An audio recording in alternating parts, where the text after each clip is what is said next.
The transfer student walked to the front of the class. Long lavender hair, a strange pin on her collar. She scanned the room until her eyes locked on Kaito. I am your wife, from 2036. Wait. What? Why is she pointing at me? Did she say wife? Silence. Then the room erupted. Whispers, gasps, chairs scraping, as students turned to stare at Kaito. What are you talking about? I've never even met you. You haven't met me yet, but in 10 years, we're married. I came back to change something. This is insane. A time traveler? Who does she think she is? The teacher stammered, trying to regain order, but Hina never broke eye contact with Kaito. You don't believe me. That's fine. Tomorrow's pop quiz in chemistry. Question 4 will be about oxidation states. Remember I said this. Pop quiz? There's no way. No one knows that, right? After class, Kaito slipped into the hallway, trying to avoid the whispers. But Hina was already there, leaning against the lockers, as if she'd been waiting. You had curry bread and strawberry milk for lunch yesterday. How could she possibly know that? I didn't tell anyone. And every Wednesday after school, you stop by the bookstore, even when you tell your friends you are busy. Are you stalking me? I told you, I am your future wife. I know everything about you. This is impossible. Unless she's telling the truth. No, that's insane. Kaito tried to walk away, but Hina gently caught his sleeve. Her fingers were cold. Don't run from the truth. Tomorrow's quiz will prove it. Tomorrow. I have to know. If she's right, my life just changed forever. The next morning, Kaito pulled Ryo aside near the classroom window, his voice hushed and nervous. That transfer student, Hina.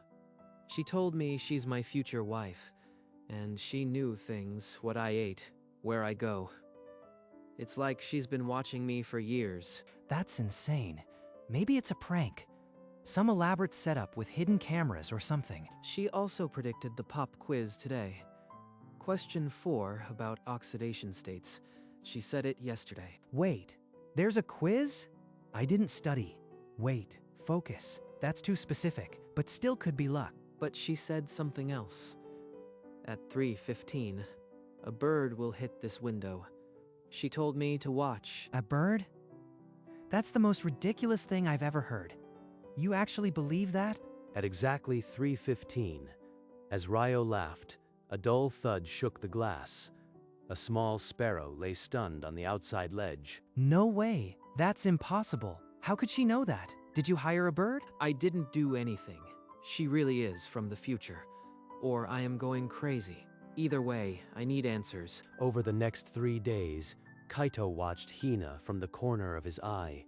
Every prediction she made, every single one, came true. The principal will announce a fire drill in 5 minutes. Sure enough, 5 minutes later, the intercom crackled with the exact announcement.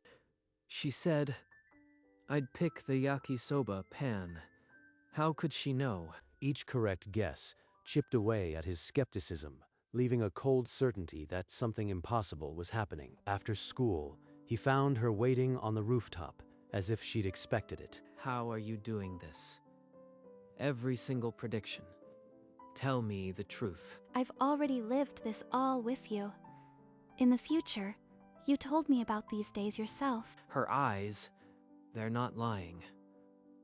But time travel, how can I accept that? Kaito stood at the edge, wind tugging at his uniform, caught between belief and terror. The next morning, Hina stopped Kaito in the hallway again. This time, her voice was low, almost pleading. Tomorrow, 10:15 a.m. Chemistry lab. A Bunsen burner will ignite papers left on the counter. The fire will trigger the alarm. A fire? That's insane. You are making up disasters now. I don't expect you to believe, but when it happens, remember, I warned you. The next day, at exactly 10:14 a.m., a shrill alarm cut through the lesson. The chemistry lab was on fire. Kaito rushed into the hallway with the others.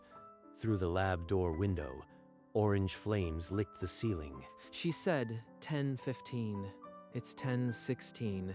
The lab, the fire, every detail. How? Now, do you believe me, Kaito? I believe you. Just tell me what you need. There's a day coming. A day I came back to change. You have to stay with me on that day. That night, Kaito combed through every digital trace of Hina. Nothing. No old school photos, no social media accounts, no history before her transfer. She's either a time traveler or a ghost. No one appears out of thin air. The next day, he showed Ryo the empty search results on his phone during a break. Look at this. She has no past, not even a middle school record. You sure you didn't miss something? There's got to be an explanation. Maybe she's a stalker. Got access to your schedule. Planted those predictions to mess with you. A stalker with a fire prediction setup. That's too elaborate. But maybe it's possible. Kaito dug deeper, even checking with the school administration. The transfer paperwork was clean, but no prior enrollment records existed. If she's not from the future, then who is she? And why does she know everything about me? He started secretly noting her movements, determined to uncover the truth behind the impossible. 2 days later, Kaito found Hina alone on the rooftop, as if she'd been waiting. He decided to push harder. You are still investigating me. Then, let me give you a clue. Your dog Choco died when you were 7. You still blame yourself. Choco. No one else knew about Choco. Only Akari. And your fear of the dark. The treehouse you called Skyfort. I know everything about you. How do you know those things? Those are private. No one else could possibly know. I told you. Your wife remembers everything you ever told her. Even the things you've never told anyone else. Impossible. Unless she is Akari. But Akari is gone, isn't she? The name he hadn't spoken in years echoed in his mind, and his heart pounded against his ribs. You are thinking of someone, aren't you? Someone who once knew all this. I have to find out who she really is. If there's even a chance, I need to know. That night, Kaito dragged an old cardboard box from the back of his closet. Inside were his childhood treasures and a stack of letters from Akari. Hina slipped a note into my textbook yesterday. I didn't think much of it then. He unfolded the note, a simple message in neat, curved handwriting. Then he picked up a letter from Akari, written years ago. The loops of the Y and the slant of the T, they're identical. This isn't a coincidence. A faded photograph fell from between the pages. 2 children under a cherry tree, holding matching star pins. That pin. It's the same one Hina wears every day. The one I gave Akari a lifetime ago. Akari is alive. She's been standing right in front of me, lying. But why? I mourned her, and she let me. What kind of person does that? Number. I need to hear it from her mouth. Tomorrow, I'll make her tell me the truth. He clutched the photograph until his knuckles whitened, the star pin burning into his memory like a brand. The next day after school, Kaito found Hina waiting on a quiet bench under the cherry blossoms. She looked up, her eyes raw with desperation. Kaito, I need you. The date is the 15th of October. You have to stay with me all day.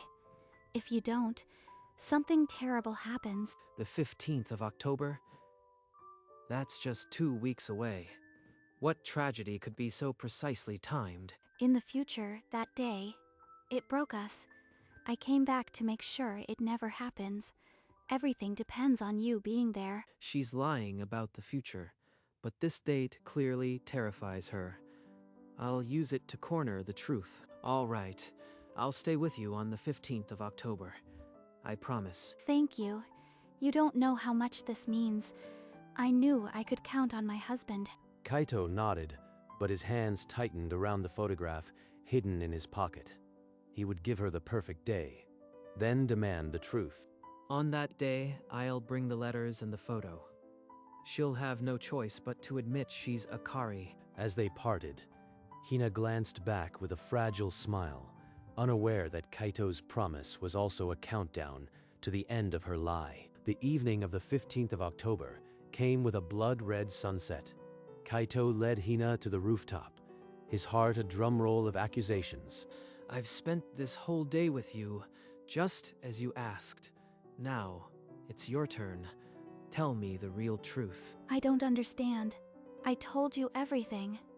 I am your wife from the future. Kaito drew the worn photograph and the letters from his pocket, pressing them into her trembling hands. Look at this. The handwriting is identical.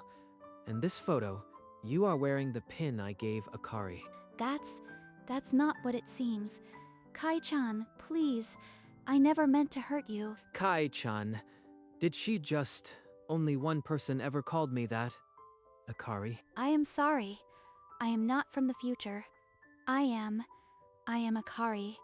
I couldn't just say I missed you. The confession hung in the air, heavier than the sunset. The time travel lie crumbled, leaving only a girl who had been too afraid to be honest. Akari, alive. After all these years, what do I even say to her now?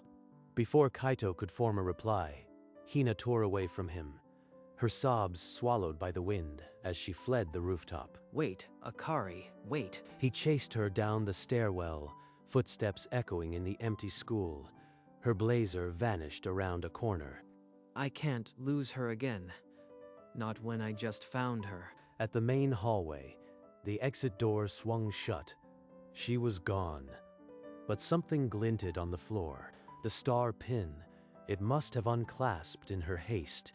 This is the pin. The exact one I gave her.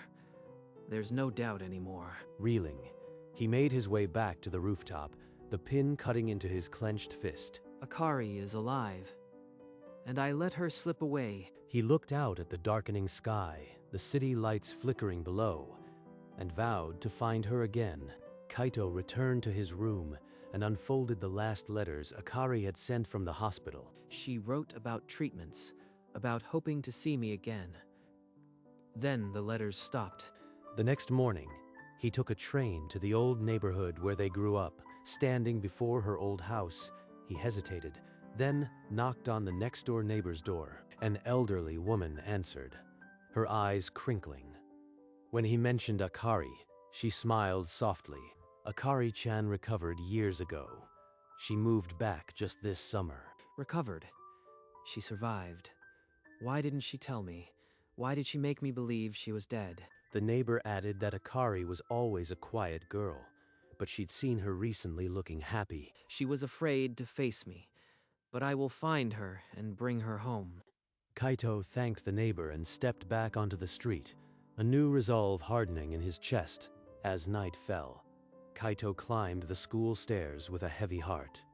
He knew exactly where she would go. Akari. Don't call me that. I don't deserve that name. You didn't die. I mourned you. For years, I thought you were gone forever. Why did you hide from me? I was so afraid you'd moved on, that I was just a memory you'd buried. Her shoulders shook violently, words tumbling out between sobs she could no longer hold back. I spent years in the hospital, memorizing every letter, every update about you. When I recovered, I couldn't just say I missed you. All this time, she was suffering alone. And I never knew. The future wife story. It was the only way I could bear to see you again. I'm sorry. I am so sorry, Kai-chan. Kaito stood frozen, the weight of her words pressing down on him. The girl he'd mourned was alive and broken before him. Hina's voice trembled as she painted the picture. A sterile room, endless months, and the single letter that brought her back. The doctors said I might not recover. The 15th of October. That was the day they gave me the worst odds. Every year I was terrified it would come back. The date she made him promise to stay. It was her own personal nightmare, not a future tragedy. I kept every letter. I asked our friends about you, what you ate, where you went. I memorized your life because it was the only thing keeping me alive. She built an entire future from scraps of letters. All that knowledge, it was her life support. When I recovered, I wanted to run to you. but I was afraid you'd forgotten me. So I made up the time travel story. It was easier than being rejected. Kaito felt the sting of her words, lies to protect, not to hurt. The wound of her absence bled again, but now it was tinged with understanding. I know I've hurt you. I'd understand if you never want to see me again. I just couldn't stay away. I am angry. I mourned her. But if I send her away, I'll lose her again. Can I live with that? Silence fell, heavy and fraught. He still hadn't moved to embrace her, but he hadn't walked away either. Finally, Kaito's voice erupted, raw and trembling with a grief he'd buried for years. You let me cry at your grave. For years, I carried your photo in my pocket, thinking you were dead. And you just watched? I wanted to tell you every single day, but I was terrified you'd look at me and see a stranger. Her words were choked, but Kaito's long-suppressed rage didn't let him hear them properly. Did you really believe I'd forget you? You were my best friend. You owed me the truth. I was just a memory to you. You'd built a life. I couldn't bear to shatter it with my broken pieces. Silence returned, broken only by her sobs. Kaito's own breaths were ragged, years of grief spilling out. I want to scream at her. I want to pull her into my arms. I don't know which would hurt less. I don't deserve forgiveness. If you want me gone, I'll disappear, but please, don't hate me. They stood frozen in the night, two hearts raw and bleeding, the distance between them stretching like years. Hina turned, her shoulders sagging in defeat. But Kaito closed the gap before she took a step. Wait, there's something you need to see. From his pocket, he drew a small object, his own star pin, dulled by years but still shining, laid beside the one she had dropped. I kept mine too. Every day since you left. I couldn't throw it away. You kept it? All this time? I never stopped missing you. I held onto this because I couldn't let you go. But I lied. I made you believe I was dead. How can you still? And then, the anger crumbling, Kaito's voice softened into something raw and true. You are not a memory, Akari. You are here. That's more than I ever dared to hope. The night no longer felt hostile. The chasm between them shrank, and for the first time, Hina saw forgiveness in his eyes. As they stood under the night sky, one question remained, thin as a thread. The future she'd described. That life you told me about. Our marriage. The house with the garden. Was any of it real, or just another story? That was never a lie. It was my dream. The thing I held onto when I thought I'd die. Every detail. The yellow curtains. Your terrible cooking. I imagined it all to keep you close. She built a whole world just to stay near me. That's not deception. It's devotion. If I could really be your wife, that's exactly the life I'd want. Every messy, perfect day. Kaito's heart, battered and stitched, recognized a deeper truth. The dream was never false, only the starting point. Then we'll start from truth. No more masks, no more time travel.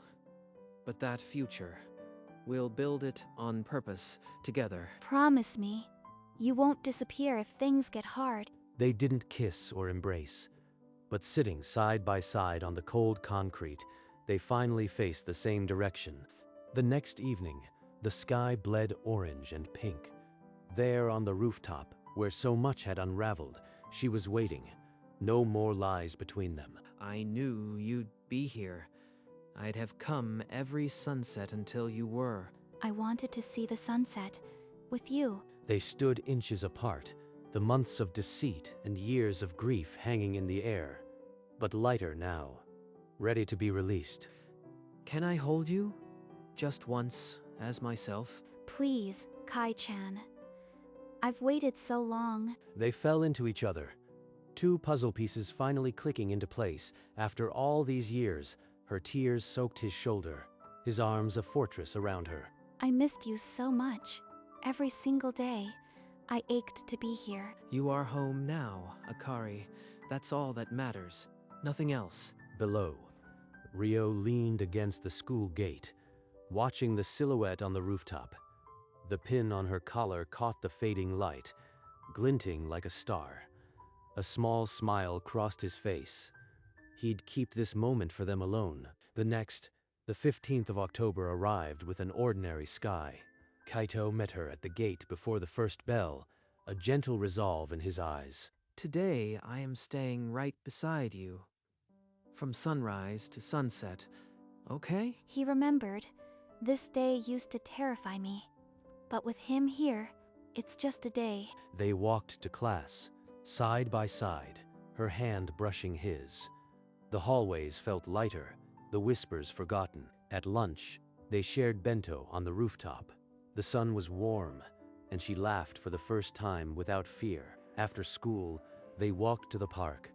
Cherry blossoms were long gone, but the bench still held their promise. Do you realize? The clock passed 4 p.m.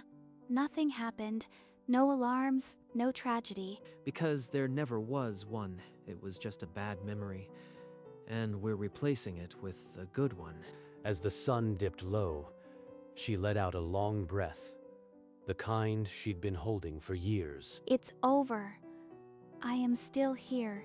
That weekend, they walked to the old tree at the edge of the neighborhood, the same tree where they'd buried promises as children. Here. I remember this spot. You said we'd open it when we were all grown up. Together, they dug until the metal rim of the old box scraped against their fingers. Inside were crayon drawings and a crumpled note. Look, our names, and the drawing of the house we wanted to live in. She unfolded a note in her own childish handwriting. "I'll marry Kaito when we're 25. They laughed softly. I was already planning our future back then. Maybe that's why the lie felt so easy. We'll add something new. The pin. This was a lie, but it's part of our story now. The part that brought us back. They closed the lid and buried the box again, deeper this time, sealing away the past and planting hope for the future. Hand in dirt-stained hand, they stood under the old tree, no longer just childhood friends, but partners in a story they'd finally chosen to write together. Days slipped into weeks, and the seasons softened. The transfer student who came from a false future now sat beside him at the library table every afternoon. You still work too hard. Let's take a break soon. Just a few more problems. You'll wait for me, won't you? On a rainy Tuesday, they huddled under a single red umbrella, the city humming around them. I love the sound of rain. It feels like everything is being washed clean. Even the leftover awkwardness from, well, everything. Rio spotted them in the hallway, grinning like he'd won a bet. His teasing had become a familiar, welcome noise. So, the future wife is real after all. You two should name your kid after me. Rio, that's not, we haven't even. Kaito, say something. And on her bag, where a futuristic pin had once been a lonely badge, a new charm dangled alongside the old one. Twin stars, finally matched. They walked to school, hands brushing as if the future was just a promise they intended to keep. That night, under a canopy of stars, they climbed the hill overlooking the town. The air was cool, the future wide open. They sat on the soft grass, the city lights a scattered mirror of the stars. Maybe in another timeline, I really am your wife from the future. A version that never got sick, who came back just to love you. Then, let's make sure this timeline leads there too. Together. A soft laugh escaped them both, the tension of the past months dissolving into the night air. From a bizarre lie about a future wife to a truth about a future we'll build. Not a bad twist. Even if I can't predict the future anymore, I have a feeling about us. A good one. She leaned into his shoulder, the twin pins clinking faintly as they shifted. No time travel needed. We'll write our own story, one day at a time. And somewhere in the vastness, the future waited, not as a prophecy, but as a choice they'd make, hand in hand.